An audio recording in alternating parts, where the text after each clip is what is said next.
po jako akawuwo kubanga zona musangira ng'olaba omuliro nga gubayikiza omuliro and different parts. Oluvannyuma lw'omuyimbi Michael Linda amanyiddwa nga Ziggy Wine okuva mu bulamu bw'ensi mu kiro ekyakasiza olunaku olw'eggulo nga kyabadde kiteeberezebwa nti ono yawambibwa n'atulugunyizibwa, poliisi yasuubiza okunoonyereza ku baali bamuwambye n'okutuusa ku ssa lino. Okutulaga abo abaali emabega w'amasimu gano agajja nga gaweereza obubaka sobole okulaba ddi lwe yaleetebwa motoka kikaaki pikipiki kikaaki oba bantu ki. Wabula olwaleero poliisi evuddeyo n'erambulula ku bye yazudde nti Michael Linda yafuna akabenje ku pikipiki gye yali avuga bwe yatomera omukyala mu bitundu by'ekyebando. Now what they have since established is that on the 21st of July 2019 at around 7:30 p.m. a speeding motorcycle Honda Sports was heading in the direction of Kyebando roundabout from Kalerwe. You know that section between Kyebando and Kalerwe. Now in between, the rider of the sports Honda motorcycle suddenly cut from the left-hand side. You know where that flyover is? He suddenly cut into the opposite lane where he knocked the female victim, whom we've identified as Atworoloi. Okusinziira kw'ennanga alinda yatomera omukyala Atworoloi, omusomesa owa nnassale ng'ono naye yafuna ebisago eby'amaanyi olwo ye n'agwa mu luwonko olwo ne pikipiki ye n'emusangayo. Atworoloi is a 24-year-old nursery teacher who was returning to her home in Mulimira zone. She fell down and sustained very serious injuries.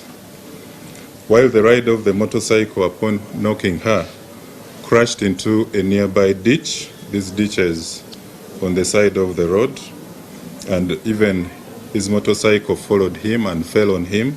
Poliisi egamba nti ababiri bano baggyibwa abazira kisa ne baddusibwa mu ddwaliro okutakkiriza obulamu bwabwe. Both victims were picked by good Samaritans who responded and rushed the two to Hope Clinic in Kyebando, where they were given first aid by an enrolled nurse called Kule Simon Ahebwa, a 24-year-old who was attending to the clinic. The female victim was, of course, unconscious because she was knocked badly, but the good part of it is that the Samaritans who picked her phone managed to identify the relatives. Ono agamba nti alinda yamala kumpi ssabbiiti nnamba mu ddwaliro nga tewali amanyi ebimukwatako kubanga teyalina biwandiiko byonna wadde essimu okutuusa lwe yazuulibwa b'eŋŋanda ze ng'ali mu mbeera mbi ddala. Now the male victim suffered very serious injuries, but he had no identification documents on him. Neither did he have a mobile phone, so he still remained unknown at this stage. He was profusely bleeding from the nose and forehead, also had several injuries on the right-hand side because he crashed on the right-hand side of his, even the fingers and everything had injuries. So the medical attendant, the nurse called Kule, consulted the doctor and proprietor of Hope Clinic Kyebando called Dr. Gorova Kuraish, who advised for the immediate transfer of the victim to Mulago National Referral Hospital. Enanga wano wasinzidde okulabula abagoba bodaboda ku nvuga yaabwe wamu n'okwambala ebikoofiira byabwe kubanga ono yakiina naye nga takyambadde. What do we learn from this? We come out to caution all motorcycle riders that due to the design of motorcycles, wherever they get accidents, you know, it is open. It's always they are always exposed to surfaces, and that is very dangerous. And many motorcycles will always follow up. You can see this is a motorcycle which followed and even fell on him.